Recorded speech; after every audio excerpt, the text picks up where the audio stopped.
So guys, lumabas na kami dun sa art sector gallery kasi sobrang daming tao. It's a Saturday, talagang peak sila kapag Saturday. And mahirap mag-picture. And so, meron kami nakitang spot. We'll have a picture para sa Facebook and Instagram. Guys, so I'll give my review later. Okay?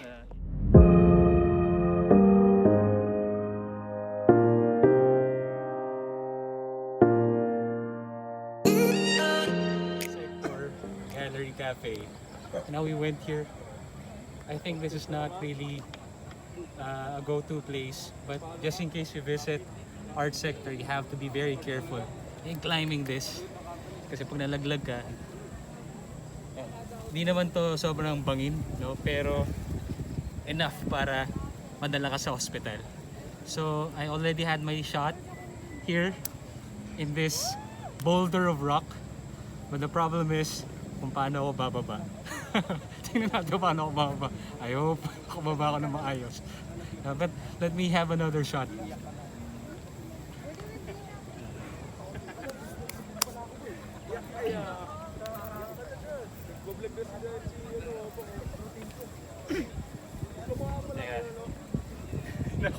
Pipicturean kita? Alam ko pa paano ako tatayo dito. Wala, pero wag na. kakayanan natin. Kasi Wag na. nakashoes ako.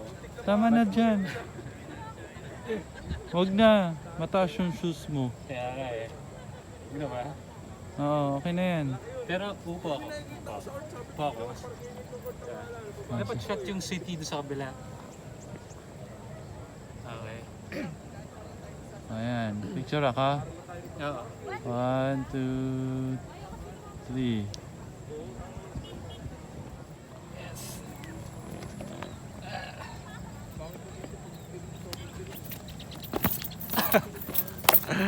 All right.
Okay, nag-enjoy ka ba, Rafi? Ang ganda ng sagot sa question. Nag-enjoy sa pila. Nag-enjoy ka ba? Sakit likod ko. Masakit ka sa likod niya papunta dito eh, no? So, pero nag-enjoy kasi kumain, no? Laki ng ano niya. Mark, nag-enjoy ka ba? Yes. Yes, okay. So, location, ano masasabi niyo? Thumbs up ba? 1 thumbs up, 2 thumbs up? Pop na pop. Pop na pop, okay. Why? Rafi, bakit maganda ang location ng art sector gallery? Overlooking yung Manila. Ayun, overlooking yung Manila. Actually, yun yung common na reason. No? Mark, ano ang masasabi mo sa art sector gallery? Maraming tao. Maraming tao actually, no? So, pag pupunta kayo dito, Saturday, Sunday, do you recommend? No, we don't recommend that you go here. Lalo na kung gusto nyo mag-take ng mga pictures at hindi kayo ganun ka makikipagbalyahan kasi marami talagang tao. So, those perfect spots doon mismo sa cafe, talagang may pila, no? At saka hindi siya ganun kalaki, no? But of course, kasi nga yan ay magandang it's a picture perfect spot, no. Yung nga lang talagang madaming tao, so mahihirapan ka kumuha ng perfect spot dahil may maraming nakapila or naghihintay sa iyo, no. So also since 2 PM siya nagbubukas, yun nga, sobrang init. Sobrang init. Please take note na hindi po siya air conditioned kasi nga open air siya, lalo na kung pahapon na okay naman. Kasi nga syempre hindi na mainit, pero pag around like 2 p.m. galing kayo sa labas, galing kayo sa pila outside the cafe, yun, sobrang init, pagpapawisan kayo, lalo na naka face mask kayo at naka face shield kayo. So you have to be ready, bring your umbrella, bring fan, electric fan, joke lang. Pamaypay, no? So, and then may pila, you have to ask the guard kasi minsan kagaya sa amin hindi kami nagtanong. So since isa lang na mainit, isa lang yung tent, we ended up nagstay muna kami sa kotse kasi of course mas malamig sa kotse kaysa sa labas. And paglabas namin nung magto 2 p.m. na, yun, mahaba na yung pila. So there you guys, so you have to bring a lot of patience sa pagpila, lalo na't mainit yung How's the food? How's the food? How's the food? Ako sasagutin ko na yan. Sabi ko, good enough for someone, for people hanging out, no? Yung mga kwentuhan, no? Yung mga, they have iced tea, they have cocktails, no? Beer. Ano ba? May beer din sila, ano ba? May beer, what else? Wine. May wine din sila, no? Pero, Coffee. coffee, yes, coffee. Iced and hot, no? And shakes as well. So, kung dumating kayo dito ng mga 1, tapos pumila kayo, init na init kayo, mag-shake kayo doon sa loob, no? So, for the price, I must say, it's a bit, pricey, kasi konti lang yung nabili natin, but it actually cost us 1,000 plus already. Yeah, so 1,000 plus na yung nakain namin. We ordered pasta, so nakita nyo naman yun, no? So we ordered pasta, and pero nabusog naman kami kasi siguro dahil hindi kami nag-lunch para lang umabot kami dito kasi hindi kami nakapasok sa Borough or Underground Cafe dahil wala po kaming reservation. But we'll try it next time for the content. So don't forget to subscribe para updated kayo kapag nakapasok na kami sa Underground Cafe, no? So para makita niya rin yung sa loob, no? So but it's a nice experience being here. Thumbs up ba? Timing yung mga kasama ko, di ba? Timing yung mga kasama ko. Feeling ko mamaya pag sa pag-drive, tulog sila habang pababa kami going to Manila, no? To Metro Manila. So there you go, guys. So because here,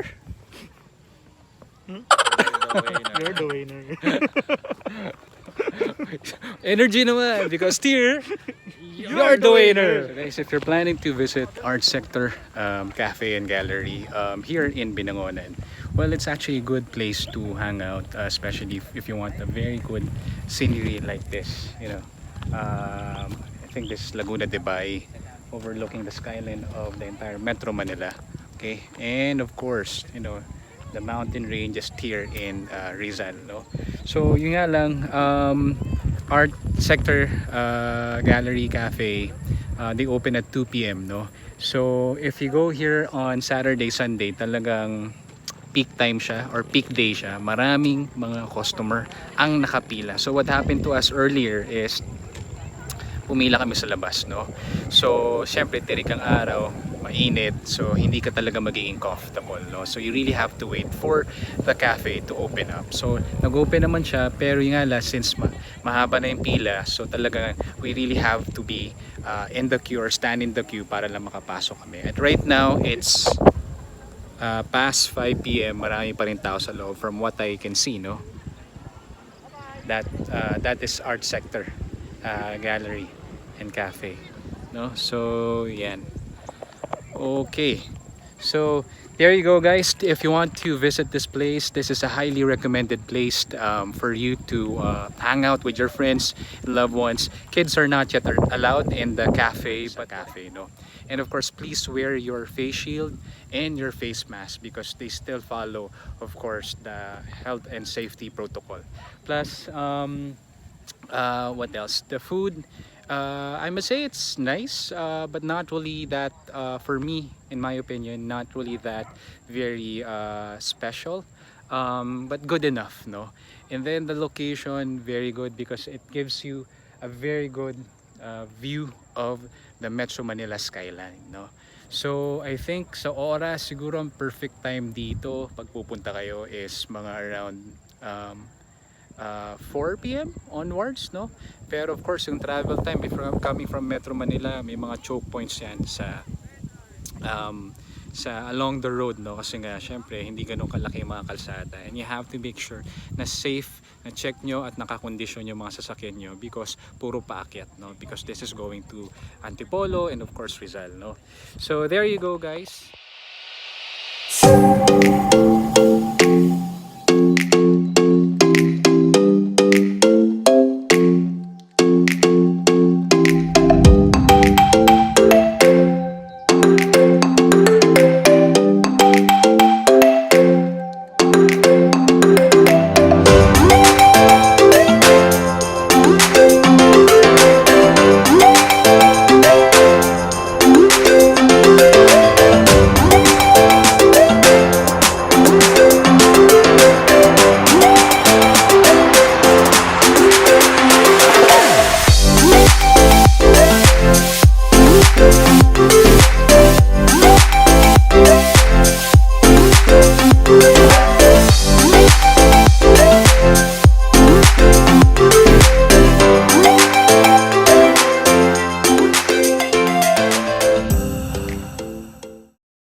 So guys, andito kami. Bigla lang namin nakita along the road is the Binangonan Petroglyphs site. Pero unfortunately kasi it's already 6 p.m. So madilim na. And it says dun sa isang nakalagay doon, the site museum is closed. I'm not sure. Pero at the end of the tunnel, parang may daanan pa. So maybe next time, no? So we'll check it out. If you like this video, please give it a thumbs up, or if you have some comments or may mga questions kayo about this art sector gallery here in Rizal, please comment down below. And please don't forget to subscribe to my channel. Please support this channel. Let's support also local businesses, especially during this global pandemic. And then also don't forget to click or hit that notification bell para updated kayo sa mga next na travel adventures, food trip, and other life vlogs na i-upload ko dito sa YouTube. Also, please follow my social media accounts, which is my Instagram at waynelip and my Facebook page, which is The Wayner. So guys, thank you so much. Please again, don't forget to subscribe. Dito sa Rizal, anong sasabihin ko? Ano sinabi ko? Dito sa Rizal, i-the Wayner na yan. I-the Wayner na yan. Dito sa Antipolo, i-the Wayner na yan. Because here, you're the winner. Wala dito sa Rizal, i-the Wayner na yan. Because here, you're the winner.